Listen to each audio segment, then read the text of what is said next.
जय हिंद। मैं शमशाद आलम।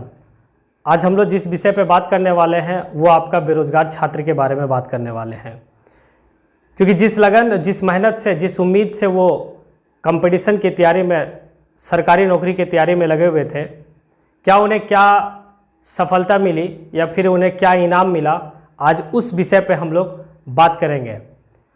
वही छात्र आगे चल के देश का भविष्य बनते, आज वो मजबूर हैं कि उनके पास कोई रोज़गार नहीं है, क्योंकि पिछले कई वर्षों से उन्होंने एक काफ़ी मेहनत करके अपने मुकाम को हासिल करने करके वो तैयारी में लगे हुए थे।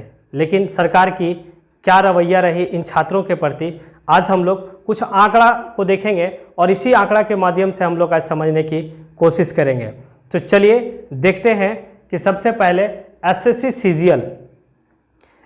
सीजीएल में कौन वर्ष में कितना वैकेंसी था, इसके ऊपर हम लोग बात करेंगे।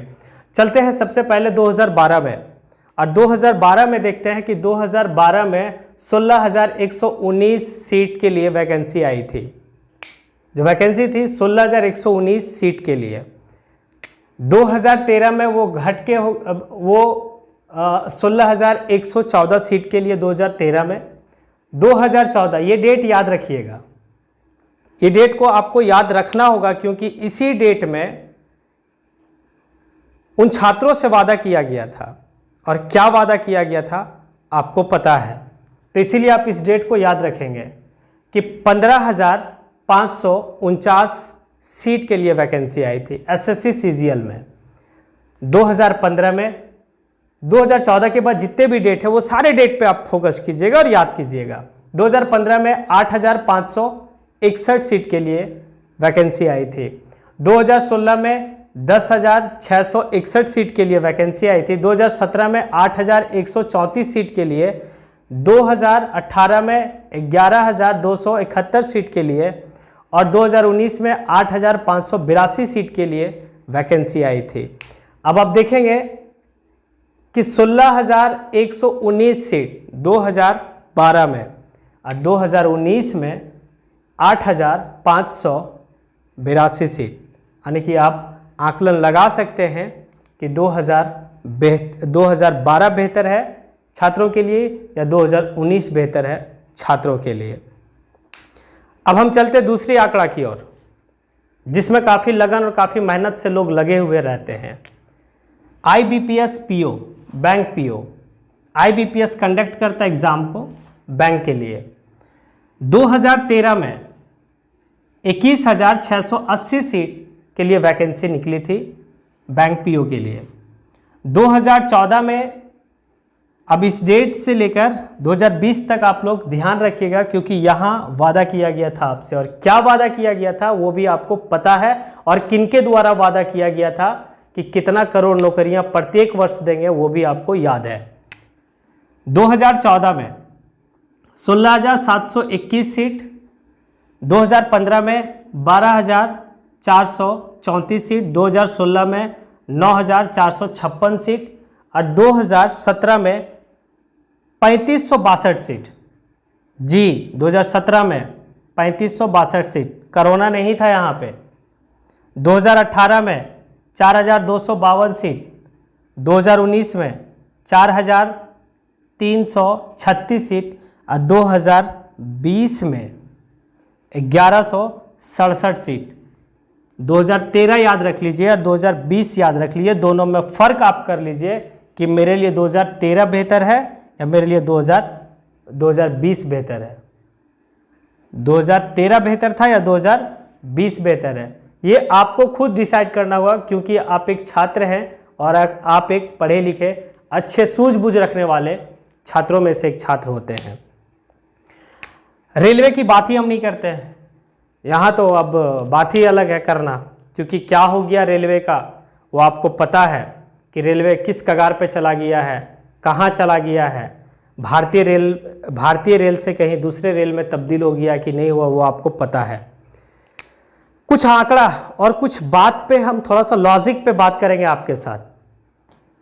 2014 में और 2024 2 टर्म है यहाँ पे, 2014 2024, 2014 से लेकर 2019, 2019 से लेकर 2024। अब चलते हैं उन छात्रों के बारे में थोड़ा सा हम समझते हैं कि कोई भी छात्र जो 10वीं का एक परीक्षा देता है, एग्ज़ाम देता है, वो कम से कम 14-15 साल की उम्र में वो देता है। उसके बाद 2 साल उसको लगता है इंटरमीडिएट करने में। तो अगर हम 15 से 17 हो गए, 2 साल लगा 17 हो गए, 3 साल हमें बैचलर डिग्री करने में लगता है, ग्रेजुएशन कंप्लीट करने में लगता है, स्नातक कंप्लीट करने में लगता है, क्योंकि स्नातक के बाद ही हमारा सारा रास्ता खुलता है, चाहे वो एसएससी सीजीएल का हो या फिर आईबीपीएस पीओ का हो। स्नातक के बाद ही, ग्रेजुएशन के बाद ही।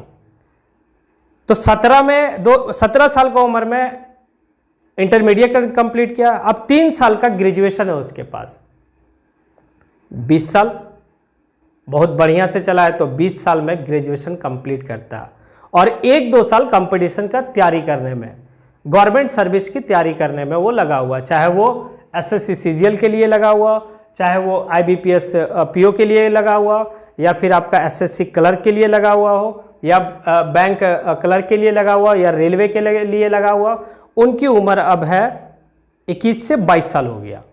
21 से 22 साल में वो फर्स्ट एग्जाम में बैठता है वो छात्र, और सरकार धीरे धीरे धीरे धीरे धीरे धीरे वैकेंसी लाके कहाँ पे छोड़ा, कहाँ 21,000 और 1100 में लटका दिया,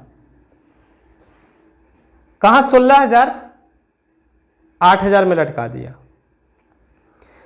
अब जिसकी उम्र 14 में 22 साल थी, उन्हें तो वादा किया गया था नौकरियां के बारे में कि हम नौकरियां देंगे, 2 करोड़ नौकरियां।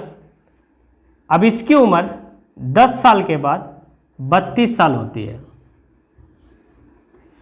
अब ये बेचारा ये सब फॉर्म भरने लायक भी अब नहीं बचा, क्या करेगा? तो कोई बोले थे कि भैया आपको बिजनेस कर, आपको जो है कि आप पढ़ लिख लिए हैं, अब आप कुछ भी कर सकते हैं। आपको तो पता है वो क्या बोले हैं करने के लिए, कि आप तल सकते हैं, वो भी एक आपका धंधा है। बचे नहीं आप। तो क्या आपके साथ हुआ है आप अच्छी तरीके से जान सकते हैं, क्योंकि आपका भविष्य तभी बेहतर होगा जब आप किसी भी सरकार का, या किसी भी सरकार का, चाहे वो एनडीए का हो या यूपीए का हो या क्षेत्रीय दल का हो, किसी भी राज्य में हो या फिर केंद्र में हो, उसका घोषणा पत्र के तहत आप जिस दिन वोट देने लगेंगे कि उसका 2014 में घोषणा पत्र में क्या क्या वादा किया गया था जनता के द्वारा, अगर आप इसके हिसाब से अगर आप वोट करते हैं तो आपकी तकदीर और तस्वीर दोनों बदली हुई मिलेगी। और अगर आप एक ब्लाइंड फेथ होके अगर आप वोट करते हैं तो आपकी दशा यही रहेगी। तो आने वाले नस्लों को और आने वाले पीढ़ियों को आप एक ज़रूर सिखाएं उन्हें, क्योंकि आप इस कोरोना काल में, मैं रहूं या ना रहूं, आप रहे या ना रहे, लेकिन अपने नस्लों को और अपने पीढ़ियों को एक बात समझा के जाएं। अब बात को समझाएं कि अब हमें मंदिर और मस्जिद पे वोट नहीं करना है,